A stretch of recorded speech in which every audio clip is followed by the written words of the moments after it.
Hello everyone. आज हम JEE mains 2023 quadratic equation पर पूछे गए क्वेश्चन को डिस्कस करने वाले हैं।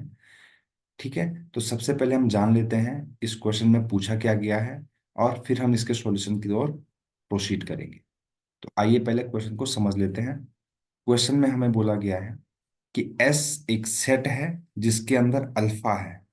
अब ये अल्फा क्या चीज है, वो यहां से हमें अल्फा फाइंड करने को मिलेगा। मतलब ये आगे कंडीशन है कि अल्फा को हम यहां से फाइंड करेंगे, इस इक्वेशन को सॉल्व करके हम फाइंड करेंगे। तो हमसे बीटा का वैल्यू पूछा गया है। यहां पर मैक्स बीटा का मैक्सिमम वैल्यू पूछा गया है इस इक्वेशन में। राइट, इस इक्वेशन में मुझे अल्फा की वैल्यू को पुट करना है, जो भी अल्फा की वैल्यू मेरी आएगी, और फिर मुझे यहां से बीटा की मैक्सिमम वैल्यू बतानी, अगर इस इक्वेशन के रियल रूट्स हैं तो। राइट। बहुत ही शानदार क्वेश्चन है, आप मेरे साथ बने रहिएगा। इसको हम बहुत आसान तरीके से सॉल्व करने वाले हैं। सबसे पहले देखिए, यहां पर दिया क्या गया है, log base two 9 two alpha -4 + 13। देखिए यहां पर देखिए दो लॉग के एक्सप्रेशन नेगेटिव में दिए गए हैं। राइट। तो आपको पता है log m minus log n जो होता है वो होता है लॉग m/n के बराबर। ये बात तो आपको पता है। तो उसी कॉन्सेप्ट से मैं इसको लिख लेता हूँ, -4 + 13 अपॉन, डिवाइड में लिख लिया मैंने इसको। ये हो जाएगा 5/2 3 2 अल्फा -4 + 1 इज इक्वल टू 2। अब आपको एक दूसरी बात मैं बताता हूँ कि लॉग, अगर यहाँ पर लिखा गया log A X is equal to B, तो अगर आपको यहाँ से लॉग को हटाना है तो एक्स इक्वल टू जो ये बेस में लिखा गया है, इसको इस बी के बेस में लिखिए, ए की पावर बी हो जाएगा। समझ में आई बात, कि जो ए यहाँ पे लिखा है इसको आप दूसरी साइड लेके जाएंगे और बी की बेस में लिख देंगे यहाँ पे। राइट, एक्स इक्वल टू ए की पावर बी। तो उसी तरीके से मैं इस टू को दूसरी साइड लेके जाऊंगा, तो यहाँ से हो जाएगा 9 2 alpha -4 upon 5/2 3 2 alpha -4 + 1 is equal to 2 और इस पूरे एक्सप्रेशन को दूसरी साइड में अगर लेके जाऊं, इस ये जो यहाँ पर लिखा गया है इस पूरे एक्सप्रेशन को मैं दूसरी साइड लेके चला जाता हूँ। राइट।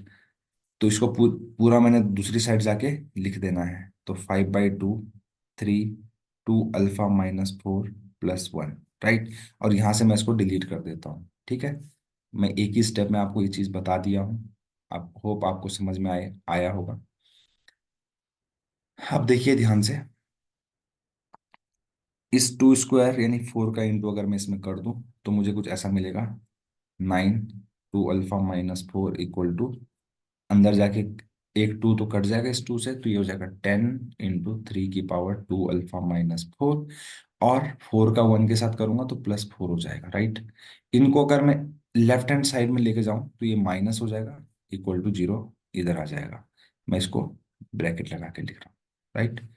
अब आप ध्यान से देखिए, क्या मैं इसको क्वाड्रेटिक, क्या मुझे कुछ क्वाड्रेटिक जैसा दिखा क्या? तो देखिए, इसको मैं लिख सकता हूँ 3 2 अल्फा -4 का होल स्क्वायर लिख सकता हूँ, क्योंकि 2 का इंटू इसके साथ होगा और फिर ये इसकी पावर इसके साथ, इसको ऐसा लिखा जा सकता है। मतलब जैसे 9 की पावर n है, तो इसको मैं लिख सकता हूँ 3 स्क्वायर की पावर n, या फिर 3 की पावर n का स्क्वायर, एक ही बात है। तो वैसे मैंने इसको भी लिख लिया, तो ये माइनस हो जाएगा 10 × 3 2 अल्फा -4 - 4 इक्वल टू 0।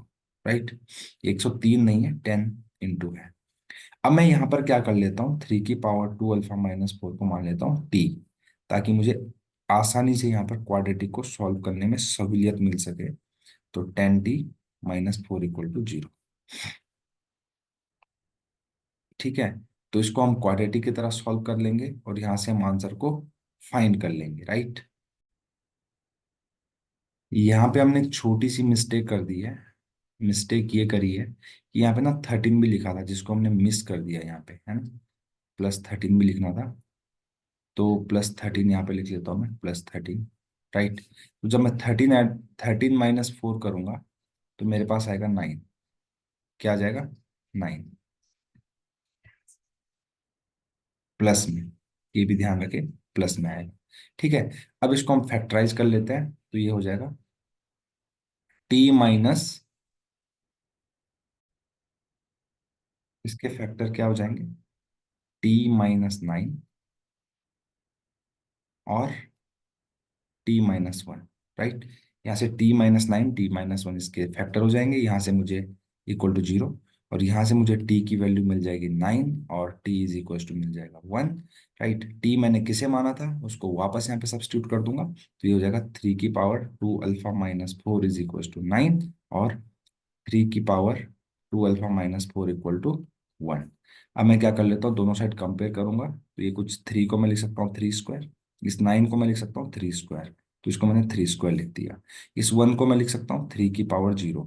अब मैं 3 की पावर 0 ही क्यों लिख रहा हूँ, क्योंकि मुझे अगर दोनों साइड के बेस सही रहेंगे तो पावर को कंपेयर कर सकता हूँ, राइट। तो यहाँ से आएगा 2 अल्फा माइनस 4 इक्वल टू 2, और यहाँ से आएगा 2 अल्फा माइनस 4 इक्वल टू 0। यहाँ से देखिए 4 को दूसरी साइड ले जाएंगे तो 6 हो जाएगा, तो अल्फा की वैल्यू यहाँ से 3 आ जाएगी, और यहाँ से 4 को दूसरी साइड लेके 2 से डिवाइड करने पर अल्फा की वैल्यू आ जाएगी 2। तो मेरे पास अल्फा की आ गई 2 वैल्यू, ठीक है। लेकिन अभी काम खत्म नहीं हुआ है, ठीक है। तो अब हम इसको उस एक्सप्रेशन पे रखते हैं जो क्वाड्रेटिक इक्वेशन दी गई है, राइट। तो हमने देखा कि अल्फा का वैल्यू 2 और अल्फा का वैल्यू 3 हमारे पास आ गया है। अब हम इनको यहाँ पर पुट करेंगे, राइट। तो ध्यान से देखिएगा, ये जो एक्सप्रेशन यहाँ पे लिखा गया है इसका मतलब है कि जितने भी अल्फा हैं, जितने भी अल्फा की वैल्यू है उनका सम करो और स्क्वायर कर दो, तो इनका सम कितना आएगा।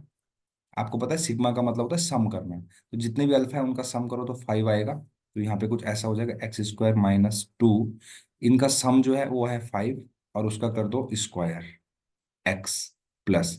यहाँ पर इसका क्या मतलब है, इसका मतलब है कि आप एक काम कीजिए कि अल्फा+1 का स्क्वायर कीजिए, अल्फा+1 का स्क्वायर करके आप उनको ऐड कीजिए, जितने भी अल्फा है उसमें 1 ऐड करके उनके स्क्वायर को ऐड कीजिए, मतलब 2+1 का होल स्क्वायर प्लस 3+1 का होल स्क्वायर। देखिए दोनों में डिफरेंस क्या है, यहाँ पे देखो सिग्मा का होल स्क्वायर है, यहाँ पे सिग्मा का होल स्क्वायर नहीं है। तो इन दोनों को जब मैं सम करूंगा तो यहाँ से 3² + 4 स्क्वायर आएगा, जो कि होता है 25 के बराबर।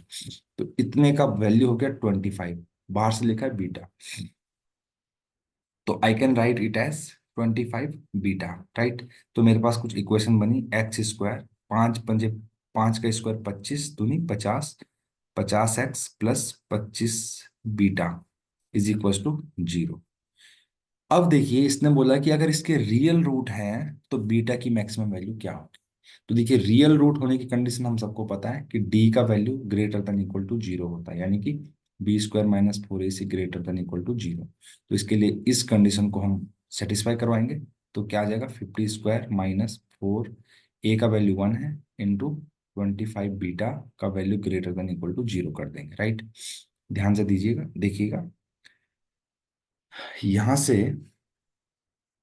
यहां से मुझे क्या मिलने वाला है मैं 50 को कॉमन ले लेता हूँ, यहाँ पे 50 आया, यहाँ पे मेरे पास कितना आया 52 बीटा इज ग्रेटर देन 0, यानी कि 50 को दूसरी साइड लेके जाओ, यहाँ से मुझे मिलेगा 2 बीटा < 50, यानी कि बीटा < 25। क्या आएगा, बीटा की वैल्यू < 25 आई। मुझसे पूछा क्या गया था, largest value maximum value of beta. तो आप देखिए बीटा की जो वैल्यू 25 है उससे छोटी है, तो यानी कि मैक्सिमम वैल्यू क्या हो गई, बीटा मैक्सिमम की वैल्यू हो जाएगी 25। तो यही इस क्वेश्चन का आंसर है। अगर आपको इस सॉल्यूशन अच्छा लगे तो प्लीज चैनल को लाइक शेयर और सब्सक्राइब करना बिल्कुल ना भूलें। Thank you very much.